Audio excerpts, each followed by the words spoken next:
Shalom Bapak Ibu, kembali kita berjumpa hari ini Rabu 16 April 2025 dalam program Good News Media. Ya Bapak Ibu Saudaraku, hari ini kita mau belajar tentang berdoa sampai Tuhan jawab, atau juga biasa disebut PUS, PUS, Pray Until Something Happen. Push gitu ya, bahasa Inggris itu push, dorong, pray until something happen, berdoa sampai Tuhan jawab. Itu yang kita topik kita hari ini Bapak Saudaraku.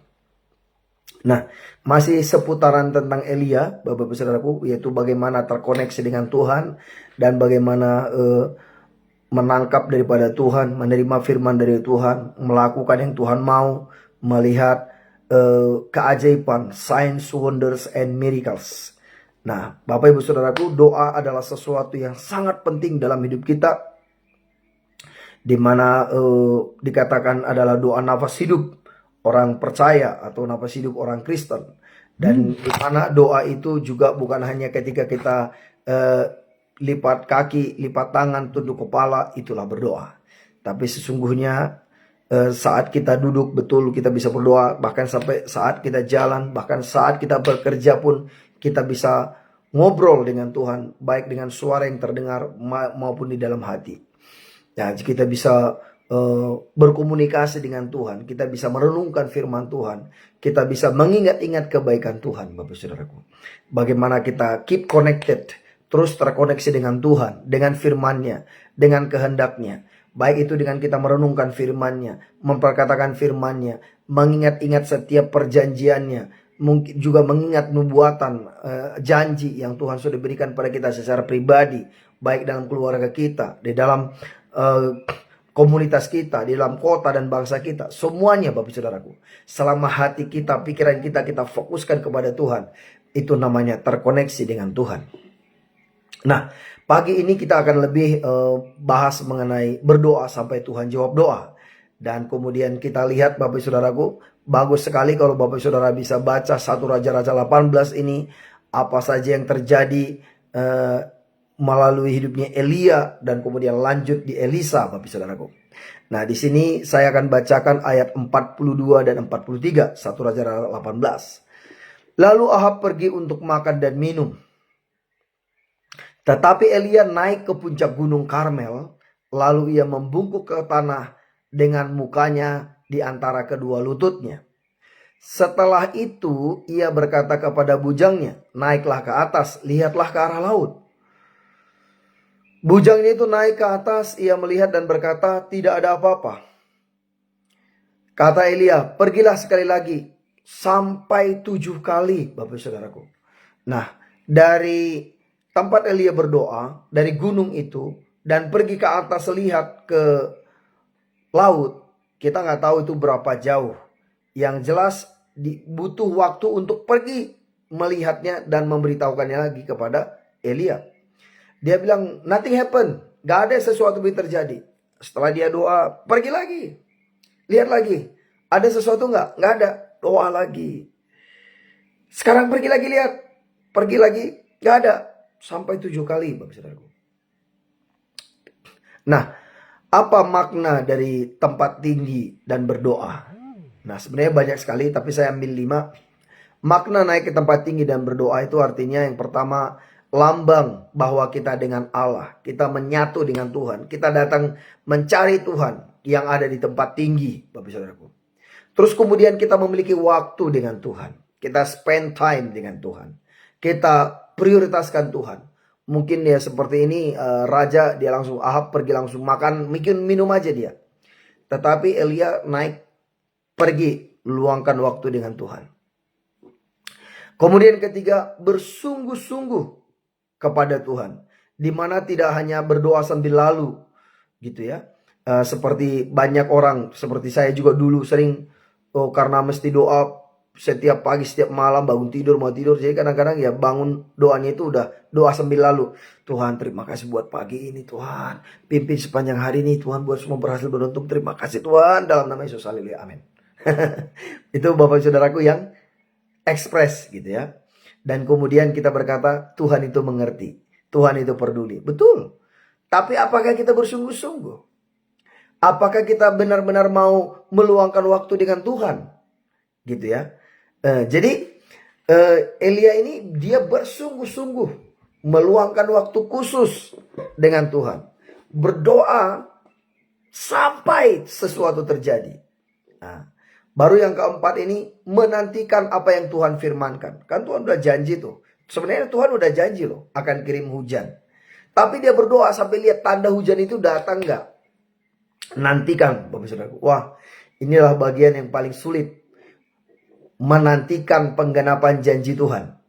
Nah, beberapa orang berkata, aduh capek lah, aduh gimana lah, pasti aduh gitu ya. Pasti tidak.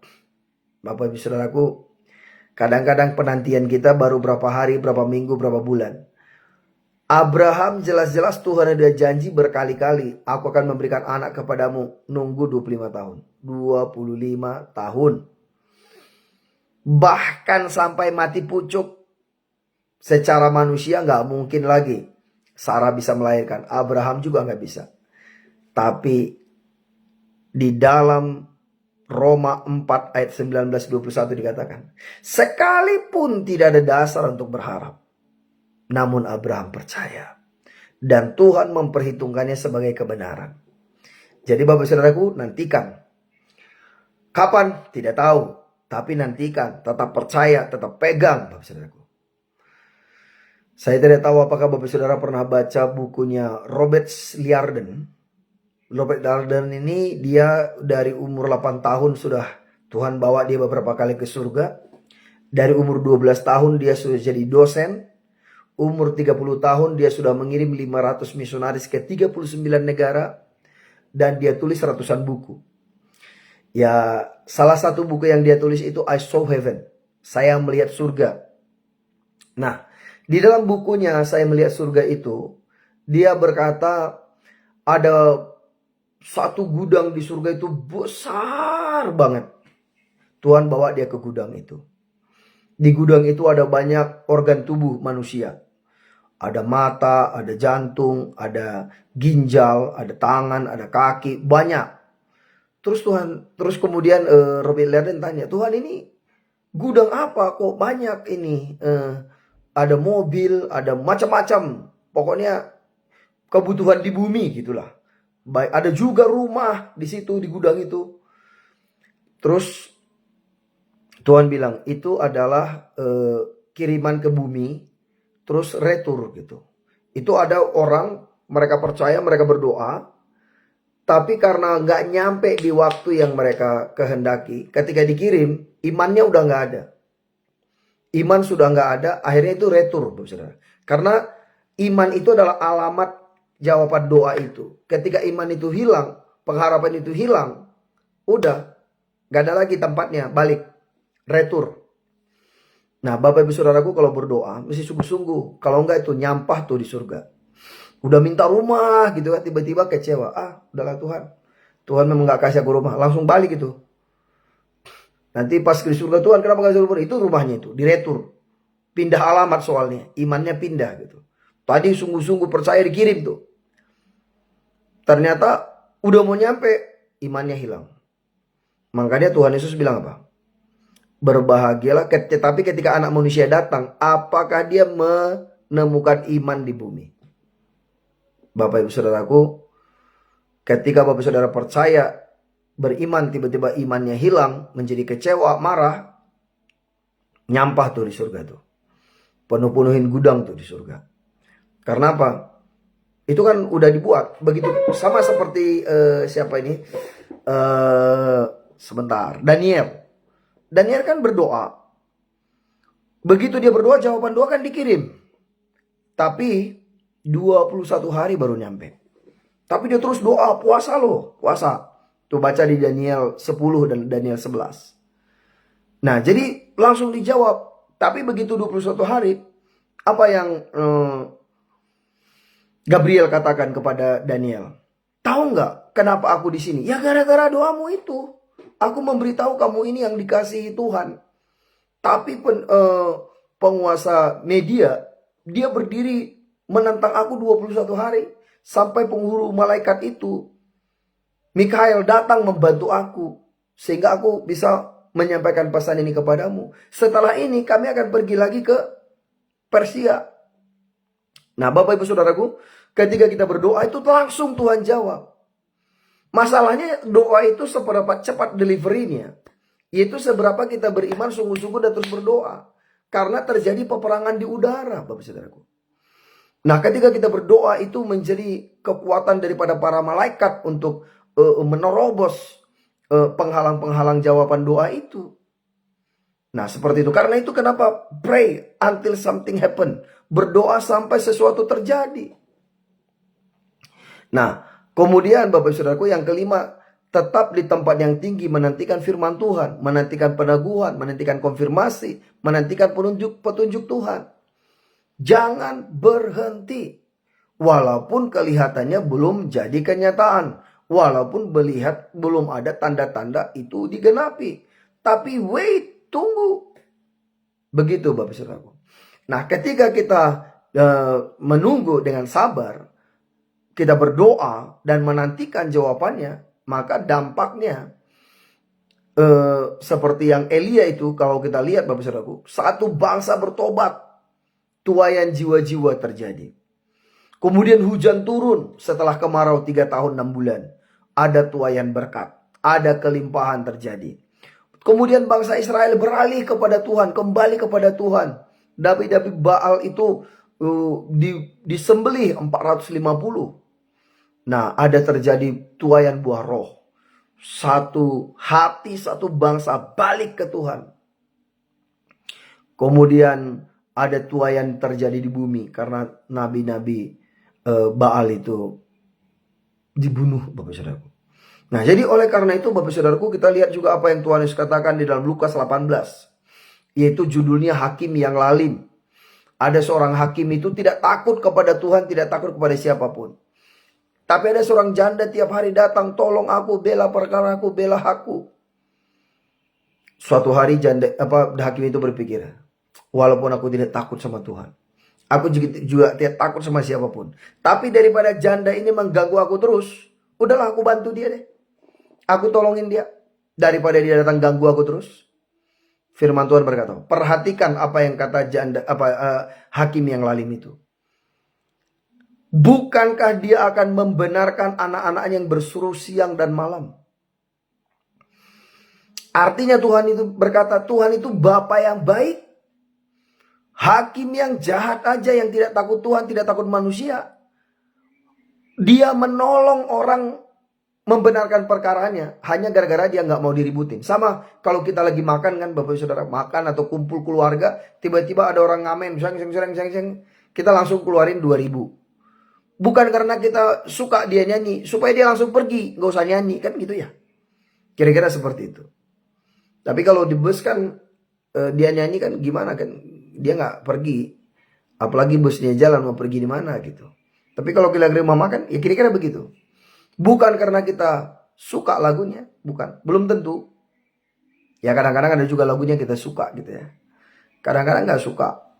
Apalagi dia cek. Kita nggak suka, langsung kasih 2.000, dia langsung pergi. Itu bukan karena suka, bukan karena takut Tuhan. Apalagi Tuhan bilang, kalau orang jahat itu aja buat begitu, apalagi Bapa di surga. Intinya begitu Bapak Saudaraku. Nah, makanya doa sampai terjadi. Di situ judulnya hakim yang lalim atau berdoa dengan tidak jemu-jemu. Kayaknya judulnya berdoa dengan tidak jemu-jemu. Tapi kisahnya tentang hakim yang tidak takut kepada siapapun. Kemudian kalau kita juga baca dalam Yakobus 5 ayat 16. Elia itu manusia biasa seperti kita. Dan dia telah berdoa dengan sungguh-sungguh. Sehingga hujan tidak turun 3 tahun dan 6 bulan. Dan setelah berdoa lagi dengan sungguh-sungguh, hujan turun 3 tahun 6 bulan. Hari-hari ini Bapak Ibu Saudaraku, begitu banyak juga orang mulai khawatir. Ya semua orang lah, mulai pengusaha, pejabat, masyarakat umum, dengan kondisi bangsa, kondisi dunia hari-hari ini mengalami krisis. Bapak Ibu Saudaraku, kita bukan meremehkan keadaan, tetapi surga itu nggak pernah krisis. Kemudian tanpa krisis orang nggak cari Tuhan, Bapak Saudara, nggak cari Tuhan. Tapi sebenarnya apakah kita akan, kan minggu lalu kita udah bahas tuh. Ketika krisis terjadi ada 3 hal yang terjadi. Ada orang korban krisis, ada orang mengalami perubahan untuk melewati krisis, atau ada orang menjadi inisiasi untuk mendapatkan solusi menang terhadap krisis. Setiap kali terjadi krisis, Bapak Saudara, apapun itu krisisnya. Apa itu krisis kesehatan, krisis keuangan. Memang ketika terjadi krisis keuangan, itu memicu krisis yang lain. Itu juga akan memicu krisis kesehatan, krisis keamanan, ya mana bisa terjadi huru-hara, bahkan perang. Dan kemudian juga diikuti dengan krisis kesehatan. Kalau kita belajar dari sejarah kan seperti itu. Selalu hampir itu berdampingan, Bapak Saudaraku. Antara biasa dimulai perang dagang, krisis, ya kan? Terus kemudian kadang-kadang dibarengi dengan penyakit, atau di perang dulu baru penyakit banyak terjadi. Belajar sejarah, Bapak Saudara, kurang lebih seperti itu. Dan di bangsa kita pun di dalam kalau dari peta dunia ini kita lihat kan rata-rata perang besar itu selalu terjadi 50 sampai 100 tahun. Nah, kalau kita lihat ya dari sejak umpamanya katakan tahun 1918 tuh. Itu kan mulai terjadi krisis tuh. Nggak lama setelah itu diikuti dengan perang. Sampai perang dunia kedua gitu ya. Nah, jadi sebenarnya dari peta itu harusnya di tahun 2000, 2021, 2020, 2021 itu juga diperkirakan perang dunia itu bisa mulai di situ pemicunya. Tapi udah ada di beberapa negara seperti itu. Pemicunya juga udah banyak. Tapi karena masih banyak orang berdoa. Saya juga berdoa. Kalau boleh kebangunan rohani terjadi dulu. Baru terjadi perang. Supaya yang diselamatkan itu lebih banyak. Kalau mati mah pasti semua mati kan ya. Tapi terima Yesus dulu. Seperti itu Bapak Saudaraku. Itulah sebabnya kenapa saya juga gimana ya untuk bisa lebih banyak dan lebih cepat banyak orang bertobat. Nah, itu salah satu yang kita doakan. Bagaimana caranya Tuhan supaya 250 juta bahkan 300 juta penduduk Indonesia ini mereka boleh mengalami perjumpaan dengan Tuhan. Sekitar 8 miliar manusia di dunia ini sekarang ini. Kita berdoa Tuhan kalau boleh 7 miliar atau minimum 5 miliar diselamatkan. Itu sebabnya kita pergi ke pulau-pulau, kita pergi ke bangsa-bangsa, kita doakan. Dan bukti dari doa kita move. Melangkah dengan iman, Bapak Saudaraku. Nah, mereka yang nggak bisa pergi, ya setidaknya berdoa. Kalau diberkati dengan dana, ya tabur. Untuk provinsi, ya terima berkat pulau-pulau. Menabur untuk bangsa-bangsa, terima berkat bangsa-bangsa. Bukan karena banyaknya, Bapak Saudaraku. Ya seberapapun lah, tapi kita berkata itu penghantar doa kita. Kita berkata yes, I'm in, saya ikut. Gitu. Nah, ini yang kadang-kadang banyak orang tidak paham.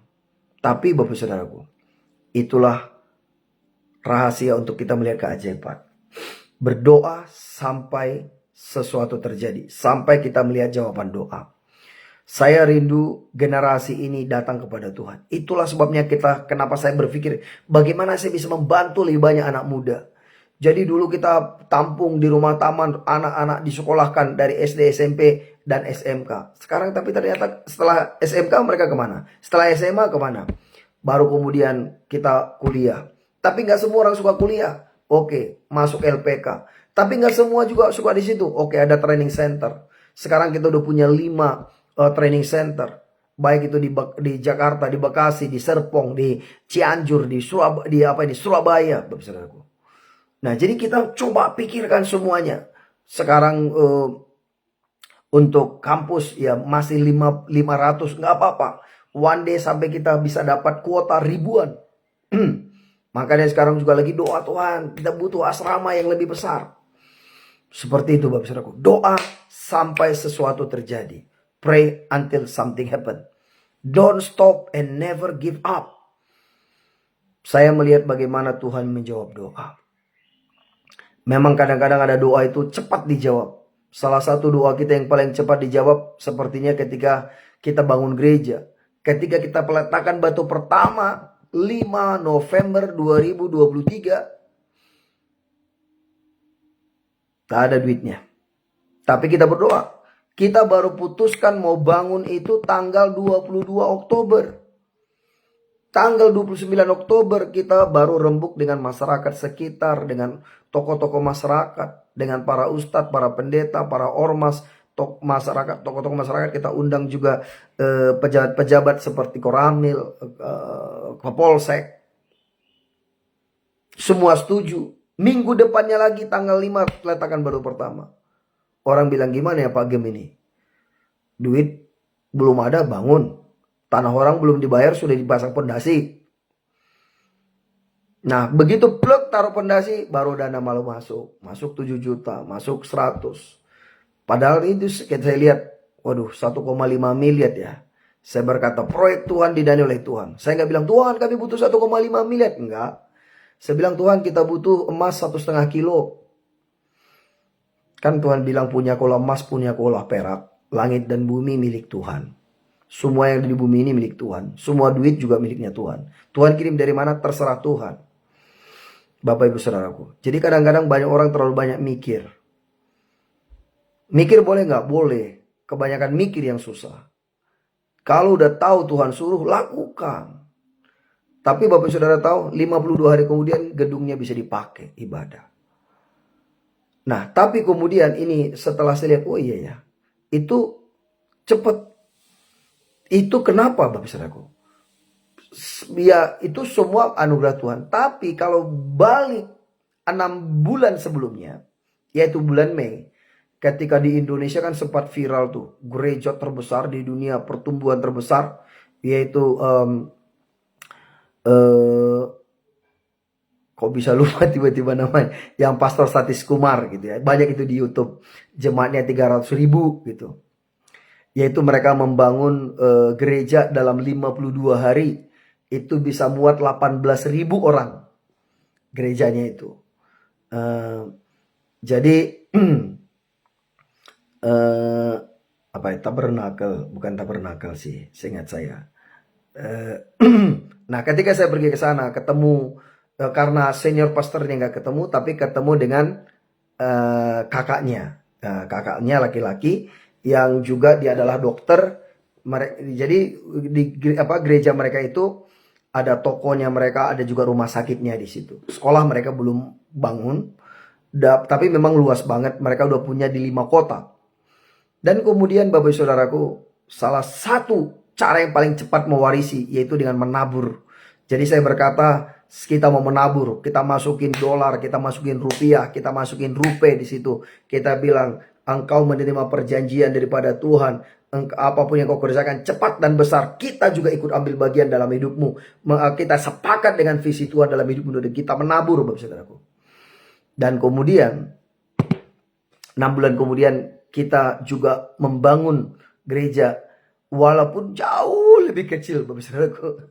Kita itu nyamannya cuma memuat 180 kayaknya. 180 ya, pernah dimasukin 220 kursi juga oke, tapi agak rada padat. Nah di situ saya belajar Bapak saudara. Sama ketika dulu Tuhan bilang, itu hamba Tuhan itu udah keliling dunia, udah pergi ke 41 negara. Terus bagaimana Tuhan? Ikut ambil bagian dalam hidup dia.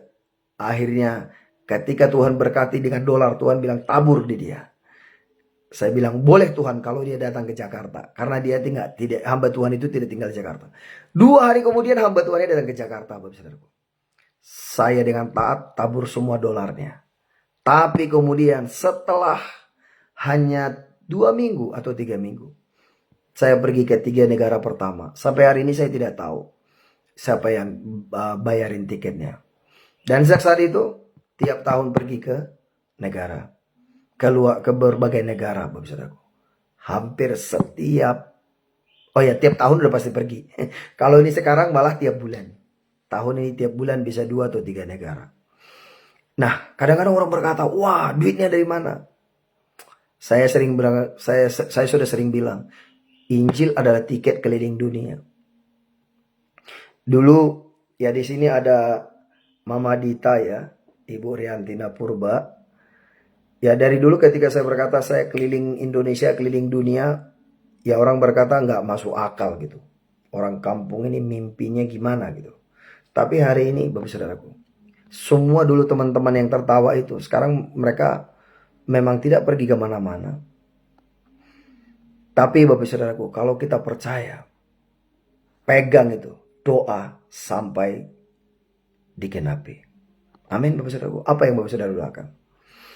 Saya sering berkata, apa yang dulu apapun yang saya doakan saya tulis. Kalau yang dari tahun 1999, disitulah saya mulai menuliskan yang saya doakan. Saya mau bersaksi kepada Bapak Saudara, hari ini apapun yang saya tulis tahun 1999 itu, hari ini nggak ada yang nggak digenapi. Semuanya digenapi. Tapi sama seperti yang sekarang juga ada beberapa, ada begitu cepat, ada yang agak lama. Tapi apapun itu yang Tuhan taruh dalam hati Bapak Ibu Saudara, doakan dan jangan berhenti sampai digenapi. Amin Bapak Saudaraku. Kiranya ini boleh memberkati kita. Oh ya, ada juga di sini Bapak Pendeta Josman Marbun. Beliau pun sedang membangun gereja di Jambi, ya tepatnya di daerah Merlung, Bapak Saudara. Ya, oh ya, ini mungkin saya akan tutup Bapak Saudara. Kadang-kadang gini ya, doa aja kadang-kadang juga nggak cukup. Butuh namanya tindakan iman. Ya nggak apa-apa agak melama dikit, tapi saya berdoa kiranya ini menjadi Bapak Ibu Saudara lebih paham dan menjadi berkat. Saya dari dulu sebenarnya tidak terlalu suka bangun namanya gedung gereja. Karena gereja yang sebenarnya itu kan kita, manusia. Tapi memang ada masa di mana Tuhan menyuruh kita bangun rumah untuk nama Tuhan. Dulu saya tidak mengerti. Tapi hanya kadang-kadang karena sungkan, karena hubungan dekat, akhirnya saya juga ikut menabur untuk pembangunan gereja. Dan kemudian ya saya bilang oke, aku ikut karena itu dari Tuhan. Sampai akhirnya saya sendiri Tuhan suruh bangun. Ya karena saya tahu itu dari Tuhan, walaupun saya tidak suka, saya kerjakan. Sama kadang saya juga punya beberapa pemimpin. Ketika mereka beritahu saya sesuatu, saya bilang boleh milih nggak? Pilihannya apa? Saya nggak dapat dari Tuhan. Saya boleh nggak kerjakan? Kadang-kadang pemimpin saya bilang boleh. Kadang-kadang pemimpin saya tidak boleh. Ini instruksi, ini perintah. You like it or not, do it. Kamu suka atau enggak, lakukan. Saya bilang siap, saya lakukan. Bukan karena saya suka. Bukan karena saya mau. Tapi karena memang itu perintah. Baik dari Tuhan atau pemimpin, saya lakukan. Nah, tapi juga namanya, Bapak Saudaraku, yang namanya tabur tua itu real banget. Banyak. Saya mau cerita mulai dari apa? Dari pernikahan, umpamanya. Sebelum saya menikah, siapapun yang kirim saya undangan pernikahan, langsung saya minta nomor rekeningnya. Saat itu juga langsung saya transfer. Kalau dana lagi ada. Kalau nggak ada saya bilang, tar ya, aku minta nomor rekeningmu dulu. Kalau ada dana langsung saat itu saya transfer. Dia bilang, kan pernikahannya masih 3 bulan lagi atau 2 bulan lagi. Saya bilang, tapi kamu butuh duitnya sekarang. Kamu butuh duitnya sekarang untuk operasional kesana kemari. Pas waktu pernikahan itu kamu nggak butuh duit. Oh tahu aja. Ya kan begitu.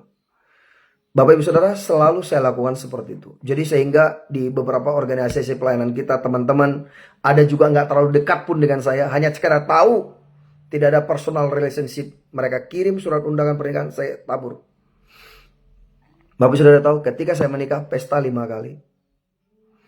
Dan persis seperti yang saya lakukan, belum saya menikah, masih kurang sebulan, kurang 2 minggu, dana sudah more than enough.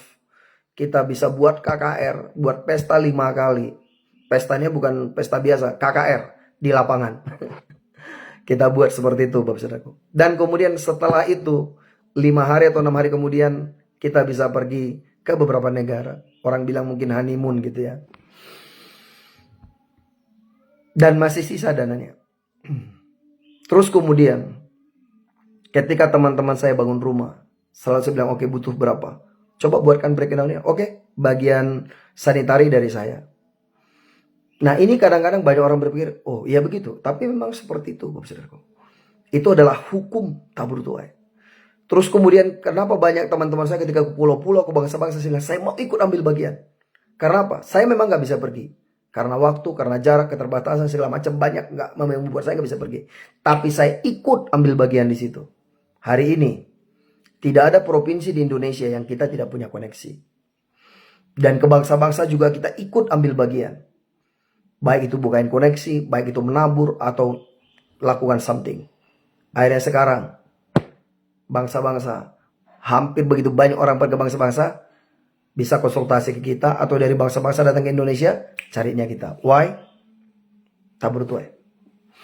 Nah itu Bapak Saudaraku, gimana kita percaya ada actionnya juga. Tapi kalau kita hanya berdoa, tapi memang tak ada action kepada arah doa kita itu, nah itu juga rada berat. Ada rada berat juga. Nah karena itu Bapak Saudaraku, pray. Sama seperti Elia tadi di doa. Oke, sekarang kamu lihat, udah terjadi sesuatu belum?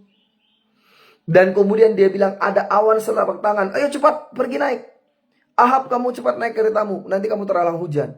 Hujan itu turun? Belum. Tapi kenapa dia udah lihat tandanya? Bapak Ibu Saudaraku. Karena ada hukumnya. Ada hukum di surga, ada hukum di alam roh, ada hukum di alam nyata.